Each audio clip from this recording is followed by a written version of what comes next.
I'm currently at the Eastern Foreshore Precinct in Western Australia, one of the most iconic spots in Mandurah. If you've ever done any research on Mandurah, whether for travel or property investment, you've probably come across this view. It's a popular image featured in magazines and online platforms, and for good reason. The lake here is absolutely stunning. People come here to stroll along the waterfront, walk their dogs, or ride their bikes, all while enjoying the peaceful, scenic surroundings. I just had breakfast by the lake while taking in the beautiful water views. It was such a relaxing and impressive experience. So, why did I fly all the way from Melbourne to WA? Because I believe Mandurah is one of the most promising investment areas of 2024. If you've seen my recent interview with SBS, you'll know that I predicted Perth's property prices would continue their strong momentum in 2024, maintaining its status as a dark horse in the real estate market. According to the latest data, as of June 1, 2025, the median house price in the Perth region has reached $848,980, while the median price for apartments stands at $607,022. These figures reflect not only the market's activity, but also the confidence investors have in the city's long-term growth. Perth's overall median property price has already risen to $813,000. Even the areas near Perth that I've strongly recommended, such as Eglinton, have already seen a 17.2% increase in prices. Henley Brook has risen from $680,000 to $770,000 over the past year. For those clients who purchase properties in these areas, I sincerely congratulate you. You invested just over $500,000 at the time, and now the value has increased to over $600,000 or even $700,000. With the growing population and infrastructure development in these two locations, property prices are definitely trending upwards. As property prices continue to rise, many friends who haven't yet bought in Western Australia are getting anxious. They've been asking me, Alison, is it still too late to get into the market? I can't even find properties over $100,000 now. All I can afford is something in the $500,000s. What should I do?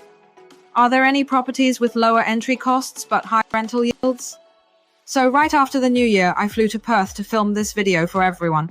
I hope you can still enter the market while prices are in the mid-500,000s. The area I'm introducing today is Mandurah. Mandurah is also known as the Little Venice of Australia, and it's less than an hour's drive from Perth. Even more exciting, Mandurah has recently been rated one of the most promising cities for property investment. In fact, I sold properties in Mandurah back in May 2021. At that time, one of my clients bought a 4-bedroom, 2-bathroom, 2-car garage home for just $530,000. I've just helped them get a new valuation report, and the estimated value is now over $600,000. Back then, I told them they could expect around $400–500 per week in rental income. But now that it's 2025, the median asking rent has climbed to around $600 per week. In fact, it's not just my clients, many other people who invested in Mandurah have also made substantial profits. As of 2025, the median house price in Mandurah has reached $560,000. Rental prices can easily reach $550 to $600 per week and have continued to grow by 12.8%. Not only is the rental price growing quickly, but the vacancy rate has also been consistently controlled at around 1.33%. Mandurah is located within the Peel region. Over the past 5 years, the average house price here has basically doubled, with a growth rate of 131.3%. Mandurah's price increase surpasses the Peel region's overall growth of 92.2%.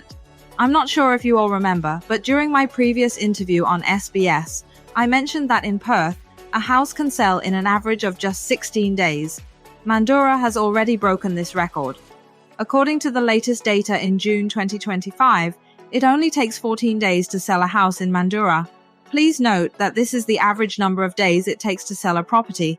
But based on this data, we can clearly see that investors have already discovered this hidden gem. So why has Mandurah experienced such a strong price growth? Let's look at the data. According to projections for the year 2050, the Peel region, where Mandurah is located, is expected to become the second largest population hub in Western Australia after Perth. Its population is projected to grow to 440,000, with an estimated 33,000 new job opportunities. Mandurah, as the main economic centre of the Peel region, will contribute to 60% of the region's population and employment. Let's now take a look at the population growth in Mandurah. Over the past 30 years, it has seen explosive population growth. By 2036, Mandurah is expected to experience a 30% increase in population, remaining the fastest growing area in the Peel region, even outpacing Perth. You might wonder, what makes Mandurah so special? Why are so many people flocking here? Let's take a look at this map. You'll see that Mandurah is surrounded by water. According to Australia's real estate website Domain, buyers often search for properties using keywords like pool, waterfront, beach, and view. Properties near water or with water views are highly desirable. Because Mandurah is a coastal city, demand for real estate here is particularly high. Over the past decade, property prices in coastal areas have doubled or even tripled. And when it comes to water views, Mandurah has more than you can count. As many of you know, I love beaches. We've just finished breakfast. Now let's go check out the beach. Right behind me is Mandurah Beach, one of the most famous beaches in the area. You'll notice many holiday homes nearby. One of the best things about this beach is that it's not overcrowded, even on a Saturday. I personally love beaches, but in Hong Kong they're often packed, so I rarely go. Here you can literally roll around on the sand without disturbing anyone. It's so spacious and peaceful. This is truly a stunning beach. Now let's talk about local jobs in Mandurah. The dominant employment sectors here are healthcare and retail, while construction is the largest industry. One statistic worth noting is that 47.7% of residents both live and work in Mandurah, meaning they don't need to commute to Perth. Another 46.3% of residents live in Mandurah, but work in industrial areas like Canning Vale and Kwinana. That means Mandurah is a self-sufficient city within Western Australia, where most people don't need to travel to the city centre for work. With so many well-paid professionals living in Mandurah, I couldn't help but wonder, what kind of lifestyle do they enjoy? Right now, I'm in Dolphin Quay, and it's obvious this is a wealthy neighbourhood. You'll see many yachts docked here. Owning a yacht definitely isn't cheap. From my research, even second-hand yachts start at $250,000. This is clearly a more affluent area. It's not too crowded either. If you're lucky, you might even spot dolphins here. That's why it's called Dolphin Waters. Let's sit here for a while and see if we get lucky and spot a dolphin. Now that we've seen where the wealthy live, let's talk about investment. If you're still hoping to invest with a budget of just over $500,000, I've got something exciting to show you. I'm taking you to see a new development project, where land prices start from only around $100,000 AUD. For locals, the stamp duty is just a few $1,000s, and for foreign buyers, it's just over $10,000 AUD. I'm currently standing in an estate called Ravenswood Waters, right here in Mandurah. This estate has already been on the market for a while. Many homes have already been built. It's a very neat and organized residential area, and as you can see, the streets are beautifully laid out. We're now taking a look at this estate. The amenities here are very well developed, and of course there are parks. Some of these parks are close to the beaches in Mandurah, and even feature sandy areas. Just a few minutes' drive from Ravenswood Waters estate brings you to a beautiful lake. As you can see, people can rent boats and enjoy cruising along the river. It's truly picturesque. I stayed here for a long while, just soaking in the view. If you love water, Ravenswood Waters is definitely a great option, as it's surrounded by water. Let's take a look at the second-hand market in Ravenswood. The cheapest properties are around $570,000. Even if we compare prices based on the same land size, house and land packages are still more cost-effective.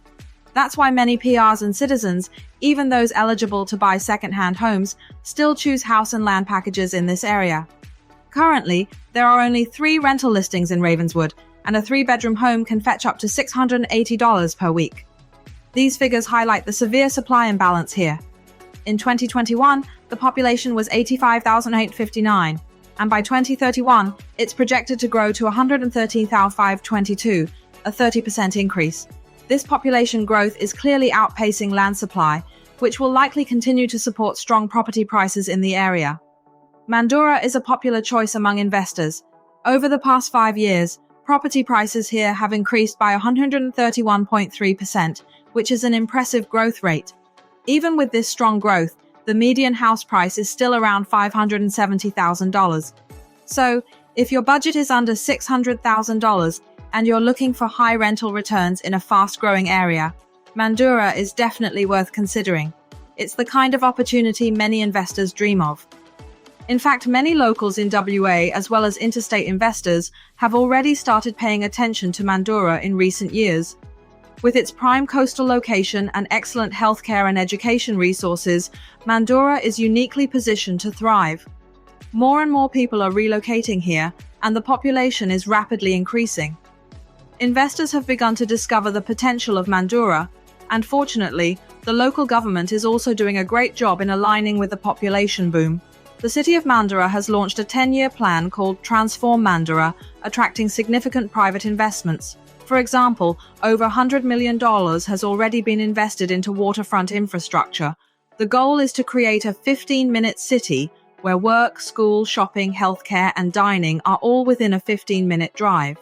The city is aiming to become as strong and self-sufficient as Perth. Under this plan, the government is not only pushing for job creation and infrastructure upgrades, but also actively leading both private and public sector investments to turn Mandurah into a key tourism hub in WA. A great example is the Giant project in Mandurah, which drew 86,000 tourists in just 6 months.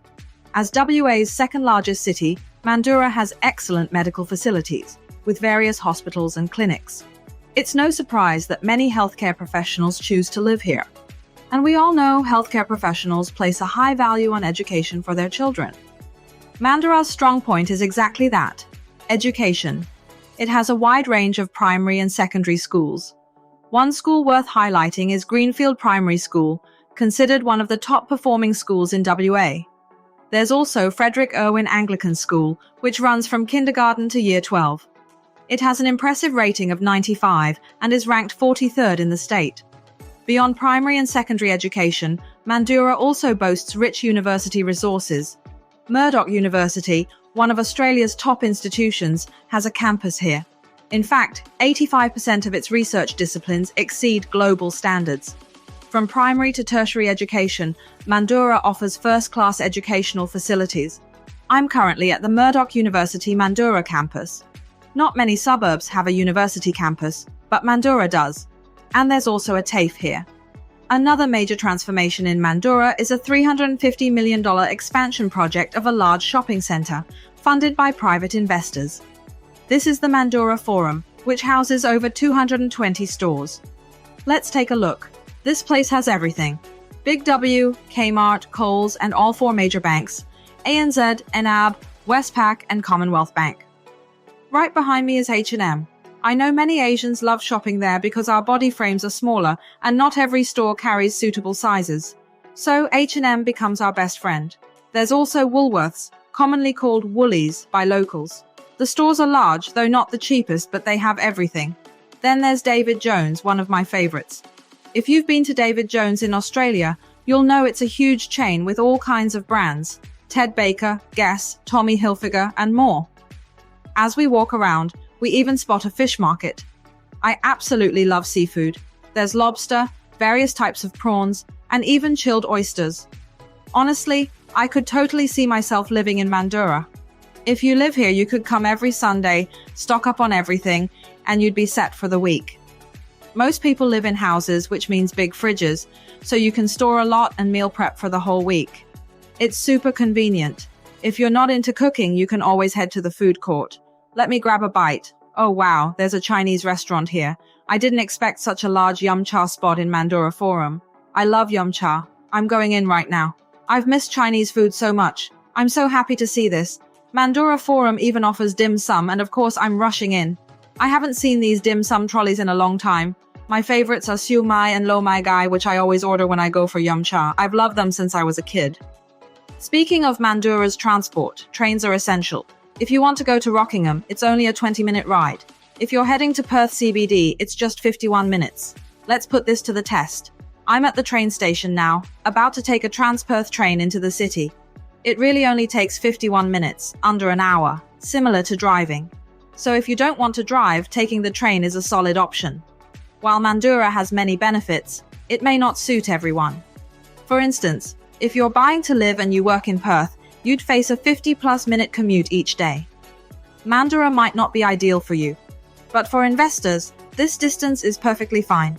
Nearly half the population here works locally, and for those who do commute, it's usually to nearby areas like Canning Vale or Kwinana, not all the way to Perth. So rental demand remains strong, contributing to the area's very low vacancy rate. Perth's median house price is now over $710,000. If you're looking to invest in WA with a budget of around $500,000 and still want a high-growth property, Mandurah is a great option. You can get house and land packages for much lower land prices, sometimes in the low $100,000s. For locals, stamp duty is just a few $1,000s, and for overseas buyers, it's just over $10,000. The purchase cost is very low. In investing, the first goal is not to lose money. Personally, with Perth's median price already over $700,000 and Mandurah still offering properties in the low 500,000s, even if prices fall, they'd only drop to the 400,000s, which I think is unlikely. Even if you exit at break-even, your upfront cost was very low thanks to the affordable land prices and minimal stamp duty. So rather than worrying about whether you'll make money, rest assured you're unlikely to lose money investing in Mandurah. There are very few properties in Australia priced just over $500,000 now, so investors should really seize the opportunity. If you're interested, feel free to reach out to me. Thanks for your time. Bye-bye.